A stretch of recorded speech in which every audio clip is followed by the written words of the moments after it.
What is going on, guys? I know it's been a while since I made a YouTube video. I kind of rebuilt the whole studio, started focusing more on mastering work, and today I'm going to walk you through my mastering chain, show you what I do in Pro Tools. So if that's what you're interested in, stick around. And if you need any mastering work done, go to my website, gritsmitten.com. Fill out a form, we can get to work together. So here we go.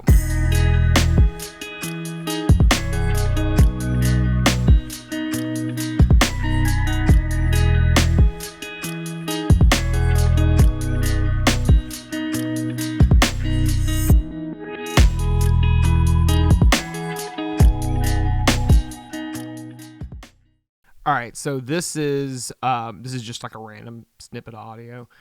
My mastering template. I normally have these plugins. These are just like random ones that I kind of use often, preloaded in here. And now I like to switch them up and stuff like that. But how I have it routed, if you can see, the main track that the client sends me is right here. That is going out of the computer through my patch bay, and then I send it into my TK-Alizer EQ, mid-side EQ. That goes into the SSL Fusion, and then from the SSL Fusion, it goes back into my Apollo interface. And then it comes into this, my channel called Mastering Effects. So the only thing I have on that first track channel is just this, the FabFilter EQ, just so I can kind of see where we're at starting off. Then I have another FabFilter EQ, just kind of seeing what, oh yeah, this thing has noise. Seeing what, like the changes that I'm doing on outboard gear, kind of just like a visual representation of what I'm doing with outboard gear. I just like to see it visually. Through here, just a couple of random ones.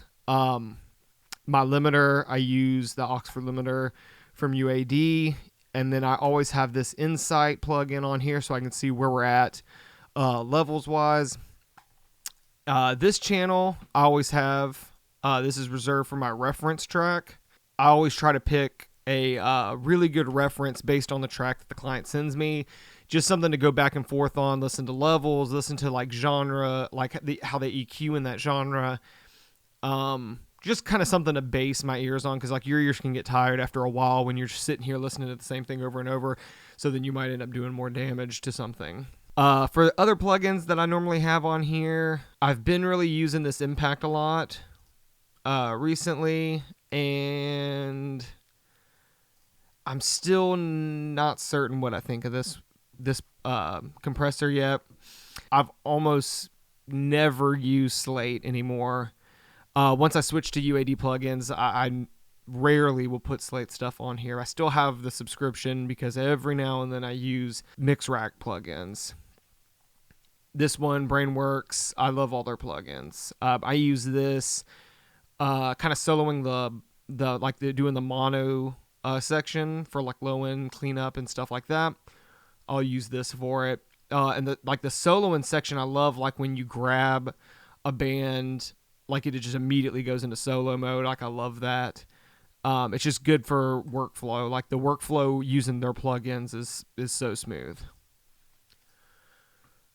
So after it runs out to all my outboard gear, comes back into my plugin section, then it goes down to this print channel for when I print it out and make the final mix to send to the client. So anyway, I just leave the input monitoring on, obviously, so I can hear what I'm doing while I'm working, because if I don't have it on, if I hit play, it won't come through. So I'll leave it on, and it comes through.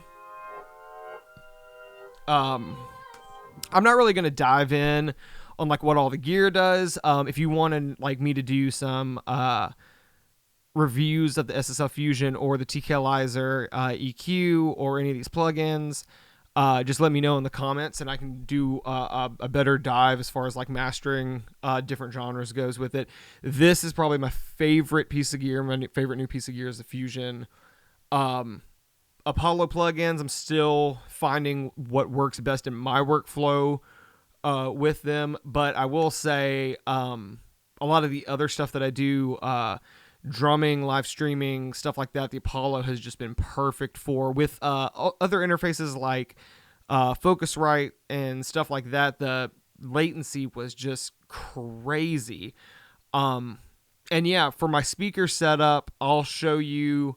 Okay, so I don't know if I'll be able to get it on the GoPro, but my speaker setup, I have the Yamaha HS8s, and then the two towers you see next to them are Meridian DSP 6000s.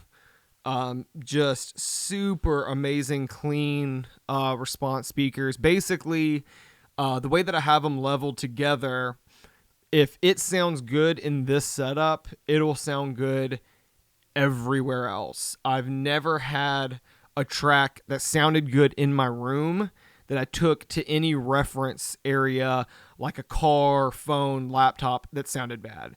So something about like these speaker pairs together has just made my life so much easier, from like having to master something, checking it on a bunch of reference, and then taking notes, coming back, tweaking that, and then doing a final bounce of the mix. So now that I have this set up, everything that comes out of this room that sounds good in this room sounds good. It's always my final mix. It's made my revision process a lot shorter. Most of my tracks, when I send them to clients, have no revisions. It's done on the first one, and it's thanks to these speakers. Another important aspect to my studio, I know this is random, but note taking for everything. I have one specifically for all the tasks I have to do in the studio for the day. Notes that I just make on mastering, because I read up like these mastering books and EQ books all the time. So I just write like kind of my ideas or my thoughts that I want to try out when I get back to the studio, and then just journaling everything that I want to keep up with, personal life, professional life, just kind of like writing everything down so I can go back and look at it later on. In my studio, my 3 notebooks that I live by are always in here. And I have stuff on the computer too, digitally, that I can pull up on my phone and everything like that. But something about putting it on paper really sticking in my head, and I feel like I get a lot more done in my day if I write it all out and I can see it and just carry it around with me in the studio. Soundproofing, 2-inch thick, 2 foot wide, 5 foot tall soundproofing paneling behind the speaker stacks. Then we have ceiling, drop down ceiling, sound paneling, and a big, I don't know if you can see it, a big back wall paneling as well as some other stuff on the walls behind me. That's all I have for sound absorption in here.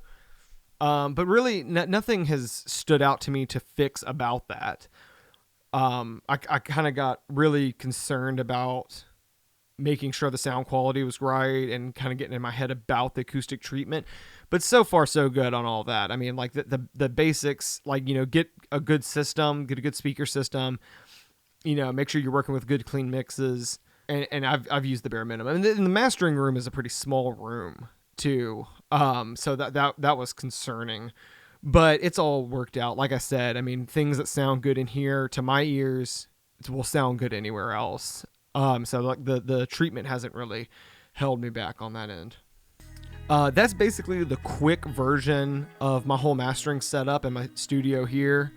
If you have any more questions, drop them in the comments. I'll try to like make more videos about this. If you want me to go in depth on any pieces of gear specifically, let me know. I'll show you my routing for the way I track guitars is very different. And I'm going to start doing more vocal effect videos here in the future, and then some mastering walkthroughs if you're interested in that. So, but if you also need any mastering done, go to my website. There's a form to fill out, and we can get to work together. The turnaround time's super quick. So mastering per track, I charge $50. So just hit me up in the comments. You can email me, go to my website. I hope you found this interesting. If you have any more questions about my setup, just please let me know in the comments. Thanks so much for watching. Don't forget to like and subscribe. I'll see you next time.